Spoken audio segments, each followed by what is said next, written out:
L'espérance, elle n'est pas dans le faire, elle est dans la manière dont on regarde le monde.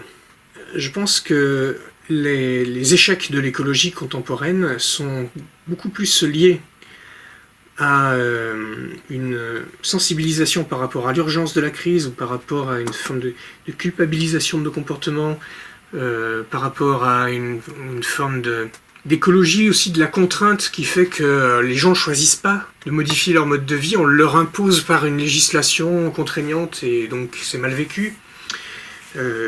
Donc ça, moi, en fait, je comprends les résistances de nos contemporains. Parce que c'est vraiment, pour moi, un sujet très important de réfléchir sur les causes profondes pour l'engagement en faveur de la protection de la planète. Sur quoi doit-elle être fondée? Sur la peur ou sur l'espérance?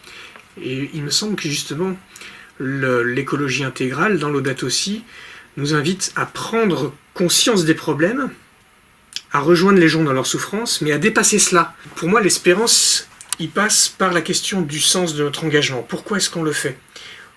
Au niveau technique, en fait, on sait très bien par quel passage obligé on doit passer pour mettre en œuvre des modes de vie respectueux. La question, c'est, on n'y arrivera pas à le faire si on ne sera pas convaincu qu'on doit le faire, et on ne sera convaincu qu'on doit le faire parce que c'est bien. On vise un bien, et c'est ce bien-là qui suscite notre espérance. On ne le fait pas pour éviter la catastrophe, pour éviter un mal. Oui. Agir écologiquement pour éviter un mal, c'est pas source d'espérance.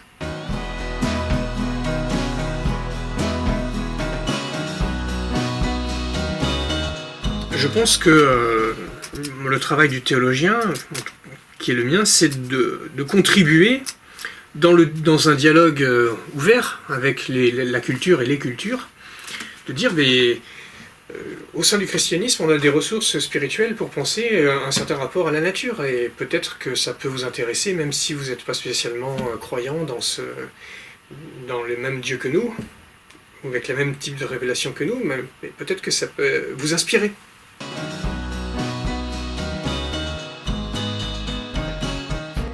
Le pape François nous dit qu'il faut adhérer aux représentations de la nature qui sont fournies par les sciences écologiques.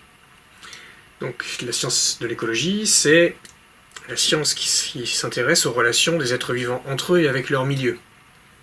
Pour sortir du paradigme précédent, qui a été critiqué par Laudato Si, et qui est le paradigme qui nous met dans la crise écologique, c'est-à-dire la raison instrumentale, qui nous fait considérer les êtres naturels comme des biens consommables, uniquement, dont la raison d'être est l'utilité de l'être humain. Le pape nous dit non, c'est pas chrétien ça. Il faut retrouver le sens de ce que les créatures sont bonnes en elles-mêmes, parce que créées comme telles par Dieu, et que c'est une limite d'usage pour nous.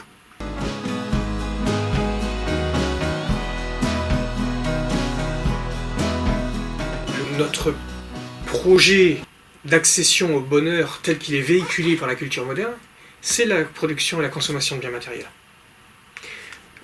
Donc ça demande une profonde réflexion sur quel est notre sens du bonheur aujourd'hui et quel est celui que l'on veut avoir dans ce contexte d'une planète limitée, aux ressources limitées, et d'un être humain qui a acquis une puissance extraordinaire et inédite.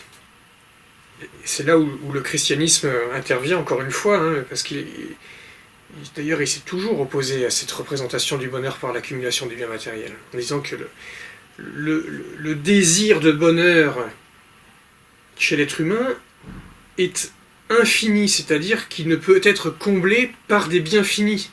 Ça sera toujours une illusion. Et que le christianisme a toujours dit, c'est le bonheur, c'est de seulement trouver son accomplissement en Dieu.